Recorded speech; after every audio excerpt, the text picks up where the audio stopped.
असम असम का एक ऐसा भी जंगल है जहाँ पे शाम होते ही किसी भी मैरिड कपल या शादीशुदा जोड़ा का जाना सख्त मना है। कहा जाता है कि पिछले 30 सालों में जो भी शादीशुदा जोड़ा वहाँ पे गया वो वापस आज तक नहीं आया। कहा जाता है कि उस जंगल में एक प्रेतनी का वास है जो कि शादीशुदा जोड़ों को अपना शिकार बनाती है। तो हाँ, तो मित्रों कैसे हो एंड आशा करते हैं सबके सब बढ़िया होंगे। एंड आज की अपनी वीडियो होने वाली है, ये होने वाली है आसाम से, जो कि हमारे ही एक सब्सक्राइबर ने हमको भेज रखी है। तो चलो स्टार्ट करते हैं। तो आज की अपनी वीडियो होने वाली है, ये होने वाली है राहुल की। राहुल जिसकी अभी रिसेंट में शादी हो रखी थी, जिसकी शादी को लगभग 2 महीने ही हुए थे। एंड ये अपनी वाइफ के साथ मार्केट गए हुए थे, जहाँ से आते समय उन लोग को काफ़ी लेट हो गया था। लगभग रात के 8-9 बज गए थे। और अपने घर पे जाते समय ये जिस हाईवे से या जिस रास्ते से घर पे जा रहे थे, इनको घर पे जाने में काफ़ी लंबा रास्ता तय करना पड़ता था। लगभग रात के 8-9 बज गए थे एंड इनको अपने घर पे जाने में कम से कम एक घंटा और लग जाता।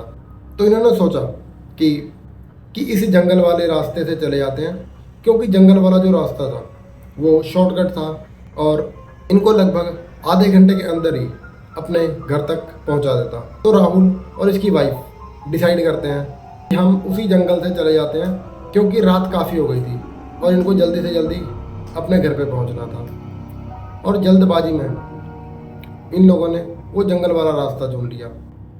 और एक और गलती इन लोगों ने बहुत बड़ी कर दी। ये लोग मार्केट से आते समय चिकन ले लिए थे।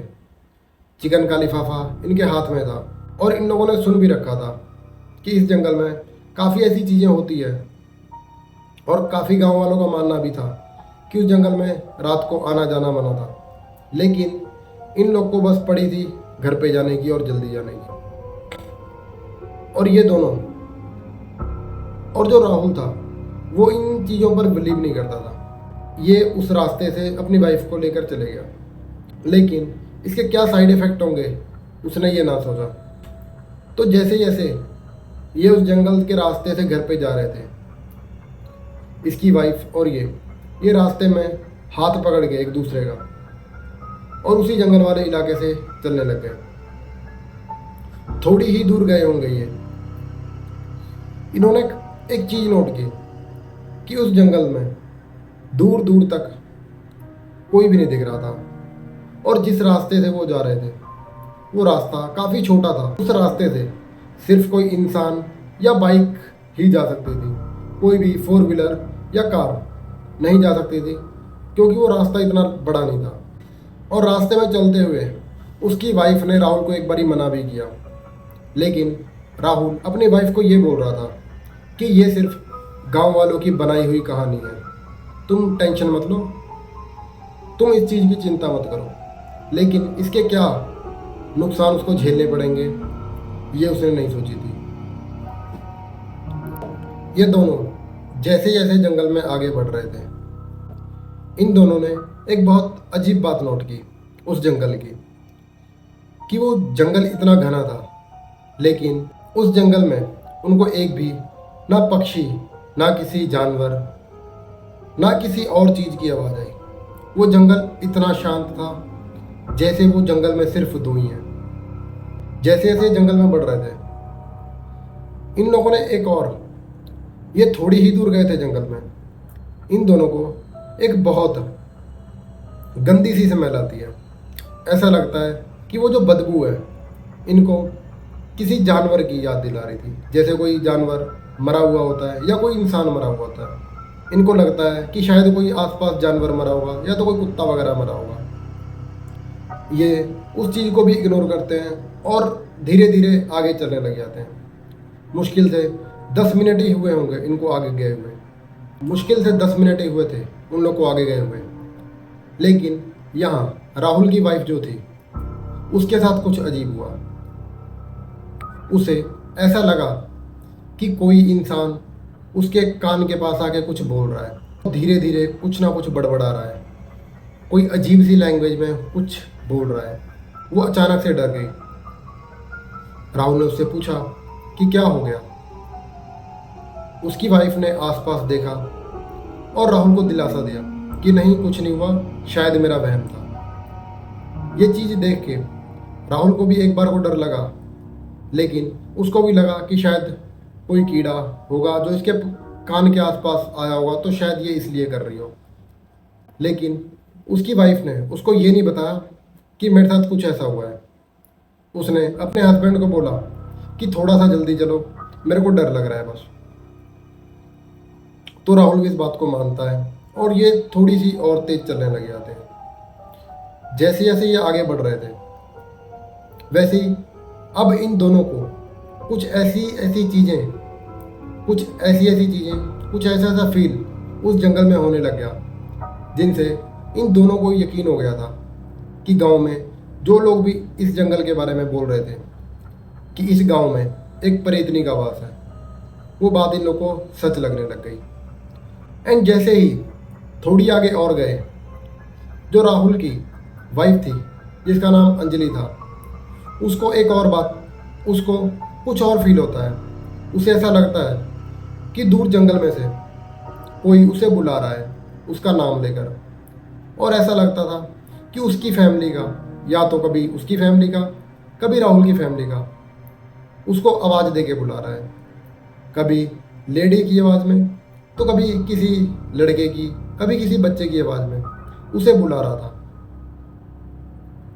ये सुन के उसकी जो वाइफ थी वो बहुत डर जाती है।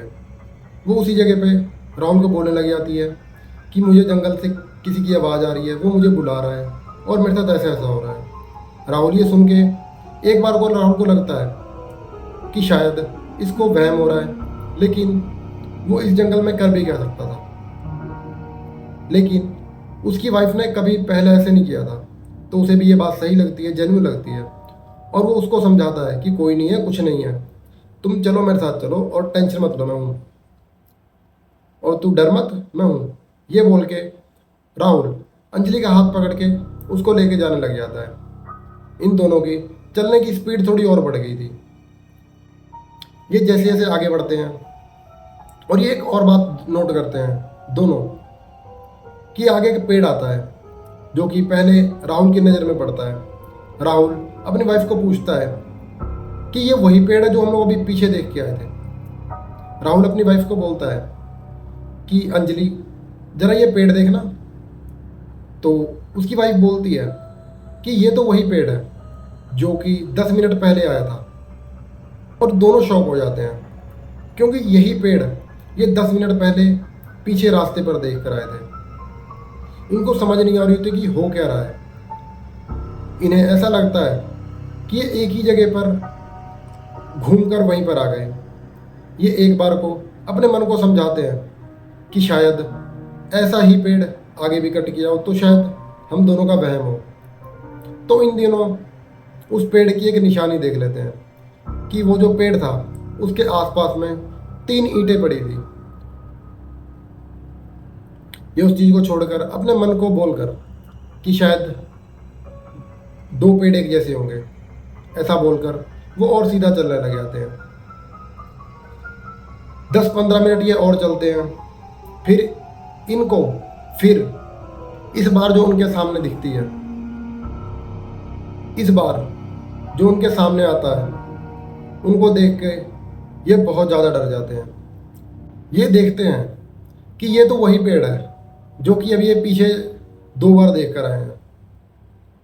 वो देखते हैं कि वही पेड़ फिर से इनके सामने आ गए, जो कि पहले 2 बार इनको दिखा था। ये इतना ज़्यादा डर जाते हैं, इनको पता ही नहीं चल रहा होता है कि उस जगह पर हो क्या रहा है, क्योंकि वो बिल्कुल सीधा सीधा चल रहे थे। ना तो कहीं उन लोगों ने टर्न लिया, ना तो कहीं राइट, ना तो कहीं लेफ्ट। तो एक ही जगह पर वो घूम के कैसे आ रहे हैं। उसकी जो वाइफ थी अंजलि, वो उसी जगह पर रोने लग जाती है, क्योंकि वो बहुत ज़्यादा डर गई थी ये चीज़ देख के। वो राहुल को बोलने लग जाती है कि मैंने तुमको मना किया था इस जगह पर आने से, लेकिन तुम्हारे कहने के चक्कर में हम लोग इधर आए और ये सब हो रहा है। राहुल अपना फ़ोन निकालता है, कॉल करने की कोशिश करता है, लेकिन उस जंगल में नेटवर्क ही नहीं आ रहे थे। अभी राहुल सोच ही रहा होता है कि मैं क्या करूं, क्योंकि वो भी अपने आप को संभाल नहीं पा रहा था। लेकिन उसकी जो वाइफ थी, उसका बुरा हाल हो गया था वहाँ पे। और वो रो रो के, और वो इतनी ज़्यादा डर जाती है कि वो वहीं पे बेहोश हो जाती है। राहुल राहुल को समझ ही नहीं आ रही होती है कि वहाँ पे हो क्या रहा है। एक साइड वो ऐसी जंगल में फंस गए हैं जहाँ से वो निकल नहीं पा रहे हैं, और एक साइड उसकी जो वाइफ थी वो वहाँ पे बेहोश हो गई है। अब तो ना राहुल के पास पानी था, ना तो कुछ ऐसी चीज़ थी। वो उठा रहा था उसकी वाइफ को, लेकिन वो बेहोश हो चुकी थी। वो आसपास देखता है कि उसे पानी मिल जाए कहीं से, तो उसे थोड़ी ही दूर एक नलका दिखता है। तो राहुल सोचता है कि मैं जाकर वहाँ से हाथ में पानी ले आकर और अपनी वाइफ के ऊपर मारूंगा तो शायद ये उठ जाए। ये सोचकर ये भागकर नलके के पास जाता है।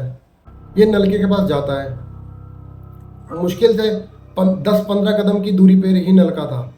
जल्दी जल्दी भाग के नलके के पास जाता है, नलका चलाता है और हाथ में पानी लेकर अपनी वाइफ की तरफ भागता है। और जैसे ही ये उस जगह पे पहुंचता है जिस जगह पे अपनी वाइफ को ये छोड़ के गया था, उस जगह पे उसकी वाइफ थी नहीं। ये चीज़ देखकर उसे समझ ही नहीं आ रही होती है, क्योंकि 10-15 कदम की दूरी पर ही नलका था। और ये जब वापस आके अपने हाथ देखता है तो इसके हाथ में पानी भी नहीं था। ये देख रहा होता है कि मेरे साथ हो क्या रहा है। इसके हाथ पूरे सूखे हुए होते हैं। ऐसा लग ही नहीं रहा होता है उसके हाथ देखकर कि इस हाथों ने कभी पानी छुआ था। इतने ज़्यादा उसके हाथ सूखे हुए थे। अब ये अपनी वाइफ को ढूंढता है, चिल्लाता है, नाम ले लेकर उस जंगल में पूरा चिल्ला रहा होता है। लेकिन इसे ना तो उसकी वाइफ मिलती है, ना तो कोई आसपास लोग। ये पागल सा हो जाता है उस जंगल में। लेकिन ना तो उस जंगल में उसको कोई सुनने वाला था, ना तो कोई देखने वाला। इसकी किस्मत अच्छी थी कि उसी जंगल में इसे एक तांत्रिक मिल जाता है, जो कि उसी जगह पर बैठ के अपनी साधना कर रहा था। अपनी साधना में वो लीन था। एक बार को राहुल को लगता है कि शायद ये भी एक छलावा है, लेकिन उसके पास कोई ऑप्शन नहीं था। राहुल की नज़र पड़ती है एक तांत्रिक पे, जो कि उसी जंगल में बैठ के साधना कर रहा था। एक बार को राहुल को लगता है कि शायद ये भी एक छलावा है, जो कि पानी वाले जैसे था। तो लेकिन इसके पास कोई ऑप्शन नहीं था। ये उस तांत्रिक के पास भागते भागते जाता है और जाते ही उसको हिलाता है, गुरुजी बोल के। वो तांत्रिक अपनी आंखें खोलता है एकदम से और बोलता है कि क्या हुआ तुझे। वो तांत्रिक गुस्सा हो जाता है। वो बोलता है क्या हुआ तुझे। वो पूरी बात बताता है कि मैं अपनी वाइफ को इधर से लेकर आ रहा था और मेरे साथ ऐसी ऐसी चीज़ें हुई। वो तांत्रिक उसको गुस्से से देखता है और बोलता है कि तुझे इस जंगल का राज नहीं पता। तो राहुल बोलता है कि पता तो था, लेकिन मैं बहुत जल्दबाजी में था और मुझे पता नहीं चला, और मेरे साथ ऐसी ऐसी चीज़ हुई। गुरुजी मेरी वाइफ को बचा लो। ये राहुल उनके पैरों में गिर जाता है, गिड़गिड़ाने लग जाता है। तो जो गुरुजी थे उनको पता था कि उस पिशाचनी से बचना कैसे है। तो जो गुरुजी थे उनका जो बैग था, उनके बैग में एक बाल था, एक जानवर का बाल, जिसके पास भी उस जानवर का बाल था। कहते हैं एक जानवर है जिसका नाम है सियार। एंड उसके बाल से वो जो पिशाचनी है और जो भी जंगल में रात बिरात आता है, वो ये बाल को लेकर आता है। इससे जो पिशाचनी थी वो पास नहीं आ सकती। लेकिन जो तांत्रिक था उसको पता था कि इसकी वाइफ कहाँ है।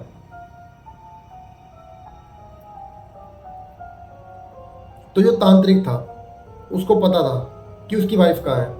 वो बोलता है कि तुम्हारी वाइफ आसपास ही है कहीं, बस हमारी नज़रों पे नहीं है। क्योंकि वो जो पिशाचनी है वो छलावा करती है और उसी छल से तुम्हारे पत्नी को उसने आसपास ही कहीं छुपा दिया है। वो उसी जगह पर एक आग जलाते हैं और अपनी साधना में बैठ जाते हैं और बोल रहे होते हैं। और उस जहाँ आग जलाते हैं वो उसी जगह पर एक गोल घेरा बनाते हैं, बीच में आग जलाकर, और राहुल को बीच में बैठा लेते हैं और खुद बीच में बैठ जाते हैं और बोलते हैं कि मैं अपनी साधना करूँगा और तू इस गोले से मत उठना, और मैं जो जो मंत्र बोलूँगा वो मंत्र तू भी मेरे साथ बोलना। तो शायद जो मेरी एनर्जी है वो ज़्यादा, वो बोलते हैं कि मैं अपनी साधना करूँगा और तेरी वाइफ को दिखेगी। वो बोलते हैं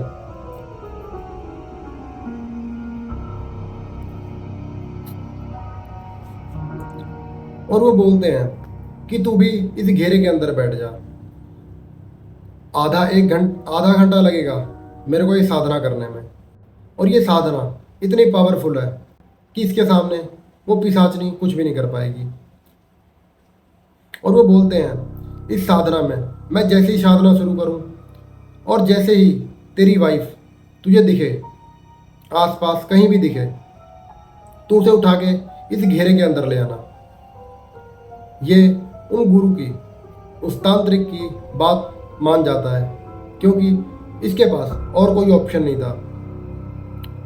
वो तांत्रिक बैठता है, आग जलाता है, उसमें अपनी कुछ सामग्री डालता है और अपने मंत्र पढ़ने लग जाता है।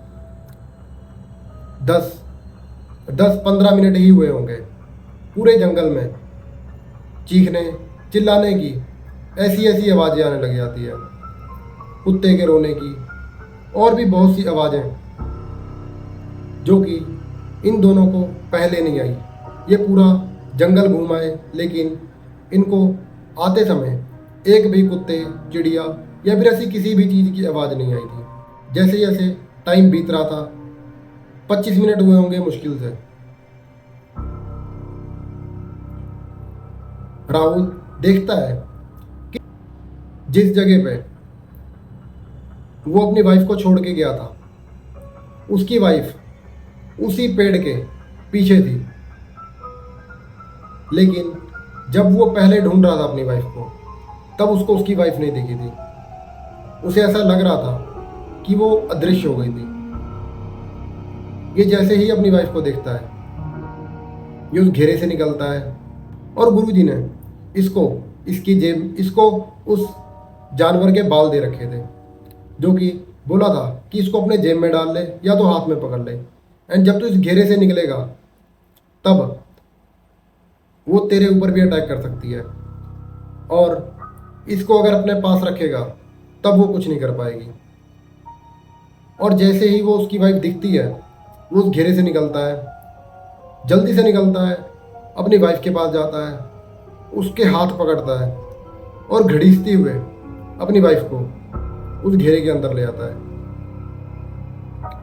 एंड जैसे ही वो अंदर ले आता है, उसकी जो वाइफ थी, उसके हाथों पे, पैरों पे काफ़ी कट लग गए थे, काफ़ी निशान लग गए थे, ऐसे जैसे किसी जंगली जानवर ने मारे हो। ऐसा लग रहा था कि किसी के बहुत बड़े बड़े नाखूनों से उसके पैर पे, हाथ पे और गर्दन पे किसी ने मारा है। वो अब उस घेरे में 3 लोग थे। वो तांत्रिक बोलता है कि अब वो इसको ले जाने के लिए बहुत कुछ करेगी। वो बोलता है कि अब ये जो सियार के बाल है, ये भी हमको नहीं बचा पाएंगे अगर हमने ये हवन रोक दिया। सुबह होते तक हमें ये हवन करना पड़ेगा, क्योंकि उसने इस लेडी का खून पी लिया है और अब वो इसे जाने नहीं देगी किसी भी कीमत पर।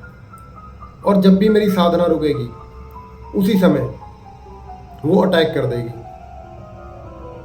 तो राहुल गुरुजी के पैर पैर पड़ जाता है कि बचा लो, मेरी एक ही वाइफ है, अभी मेरी नवी नवी शादी हुई है, ठीक है। एंड तो गुरुजी बोलते हैं अब तो करना ही पड़ेगा। तो पूरी रात गुरुजी अपनी साधना करते रहते हैं, मंत्र पढ़ते रहते हैं, जब तक सुबह के 5 नहीं बज जाते। रात के 10 बजे से सुबह के 5 बज जाते हैं। जो तांत्रिक था वो अपने मंत्र चैंटिंग करता रहता है। सुबह के 5 जैसे ही बजते हैं, वो जो तांत्रिक था वो उस घेरे से उठता है और बोलता है कि आज तो मैंने बचा लिया, लेकिन आगे से हर एक बार बचाने को नहीं मिलेगा कोई तुझे। वो कहता है कि तेरी किस्मत अच्छी थी, इस जंगल में मैं भी बहुत सालों बाद आया हूँ, क्योंकि मैंने सुना था इस जंगल में कोई भी नहीं रहता और मुझे कोई तंग नहीं करेगा, इसलिए आज मैं इस जंगल में आया था और तू मुझे मिल गया, तो तेरी किस्मत अच्छी थी। उसके बाद सुबह हुई, राहुल अपनी वाइफ को घर पे लेकर गया। वहाँ कम से कम राहुल को वाइफ को ये सब चीज़ें भुलाने में 1 महीने का टाइम लग गया था। उसकी मेंटल हेल्थ इतनी ख़राब हो रखी थी। उसकी वाइफ ने बताया कि उसने कुछ ऐसी चीज़ें देख रखी थी, ऐसे जिससे वो सदमे में चली गई थी। 1 से 1.5 महीने लग गए थे उसे ये सब भुलाने में। एंड यही स्टोरी का अंत। एंड क्या आप भी असम से हो, ठीक है, एंड क्या आप भी असम से हो, एंड जो बंदा असम से है मुझे बता देना। एंड जंगल का नाम तो मेरे को बताया नहीं उसने, क्योंकि काफ़ी चीज़ें होती है जो कि सिटी वाइज होती है, तो नहीं बताया। एंड जो बंदा वीडियो ज़्यादा देख रहा है, वीडियो अच्छी लगी हो तो लाइक कर देना। एंड मिलते हैं नेक्स्ट वीडियो में, जब तक के लिए bye bye and love you all. And comment कर देना जो भी अपने अपनी सिटी से है। तो मिलते हैं नेक्स्ट वीडियो के लिए, bye bye and love you all.